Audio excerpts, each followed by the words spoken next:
নমস্কার, ডিজিটাল লক্ষ্মী লাভ চ্যানেলে আপনাদের সবাইকে স্বাগত। অনেকদিন পরে ভিডিও বানাচ্ছি।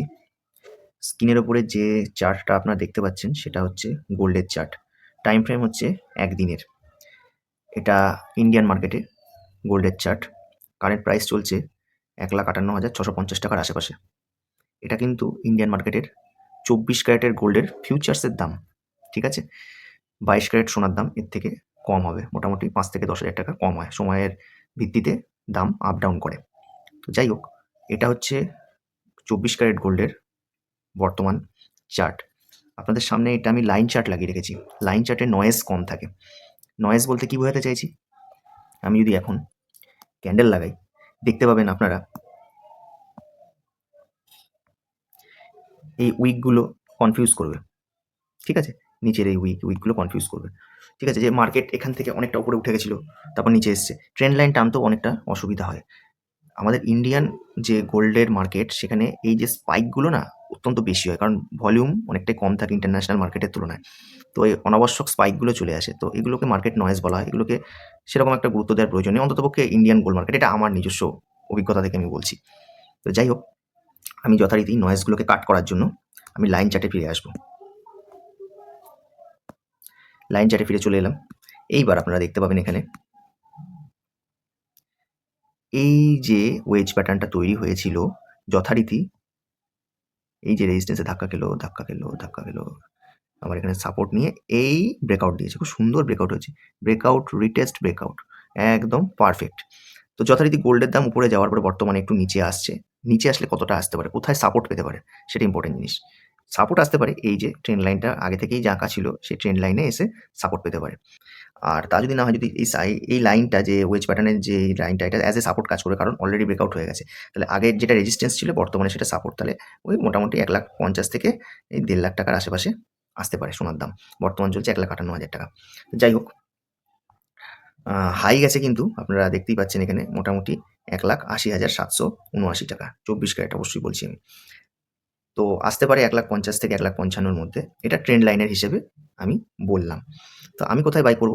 আমি বাই করব, প্রথম বাই হবে ১,৫৫,০০০, সেকেন্ড বাই হবে ১,৫০,০০০।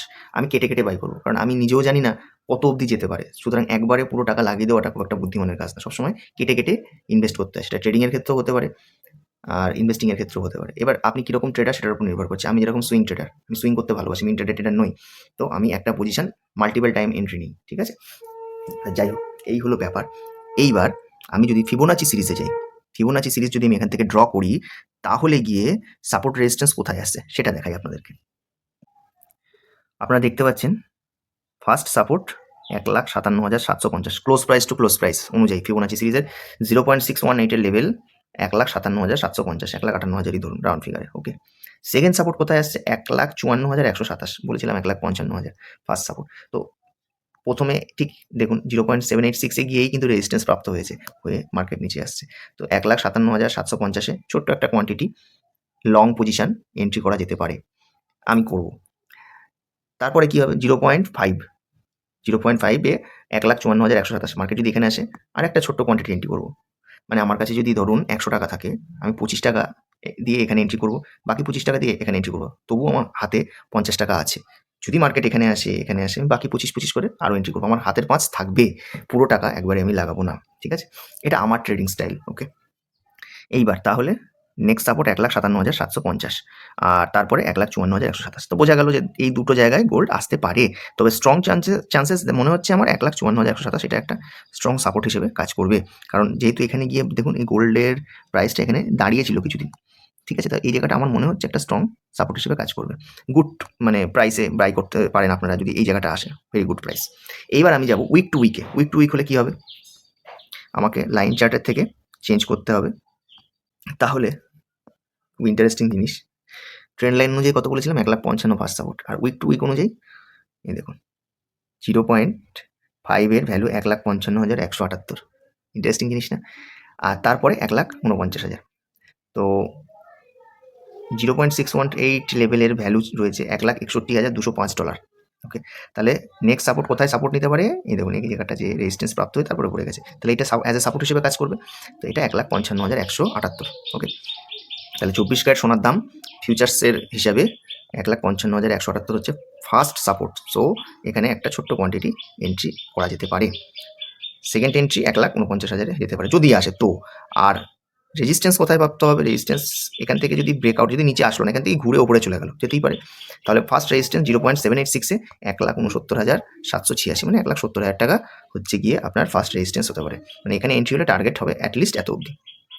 এই হলো ফিবোনাচি সিরিজ প্লাস ট্রেন্ড লাইনের হিসাব 24 ক্যারেট গোল্ডের ফিউচার্স প্রাইসের হিসাবে। ঠিক আছে, এটাই আমার বর্তমানে অ্যানালাইসিস আপাতত। এখন দেখা যাক মার্কেট কীভাবে মুভ করবে। ঠিক আছে, যদি সাপোর্টে আসে তাহলে ছোটো একটা কোয়ান্টিটি বাই হবে, হোল্ড করে থাকতে হবে। নেক্সট রেজিস্ট্যান্স 1,70,000 টার্গেট, এখানে কিছুটা প্রফিট বুক করে বেরিয়ে যেতে হবে। যদি এখান থেকে ব্রেক করে আরও নিচে আসে, সেকেন্ড কোয়ান্টিটি এন্ট্রি হবে। ওই যে বললাম 100 টাকা যদি থেকে থাকে, 25 টাকা এখানে, 25 টাকা এখানে, টোটাল 50 টাকা ইনভেস্টমেন্ট হয়ে গেল। টার্গেট একদম 1,70,000-এর আশেপাশে হবে। তো যাই হোক, সব রকমভাবেই ক্যালকুলেট করে মোটামুটি একটা প্রাইস প্রেডিকশন করা গেল। কোন মার্কেটের ট্রেন্ড যেদিকে থাকবে সেদিকে আপনাকে ট্রেড নিতে হবে। আপাতত মার্কেট একটু রিট্রেস করছে, একটু বিয়ারিশ আছে, আমার একটা ছোট্ট শর্ট পজিশন ওপেন আছে। তো মার্কেট যখন আবার বুলিশ ক্যান্ডেল এখানে ক্রিয়েট করে উপরের দিকে যাওয়ার চেষ্টা করবে, আমি আবার বুলিশ হয়ে যাবো। এখন আমার কোনো লং পজিশনে এন্ট্রি নেই। লং পজিশনে এন্ট্রি হবে যদি 1,55,000-এর আশেপাশে গোল্ডের প্রাইস আসে তবেই। ওকে, তো এই ছিল আমার ছোট্ট গোল্ডের অ্যানালাইসিস। দেখা হচ্ছে আগামী ভিডিওতে। নতুন অ্যানালাইসিস নিয়ে আসবো যখন গোল্ড আবার স্ট্রাকচার ব্রেক করবে।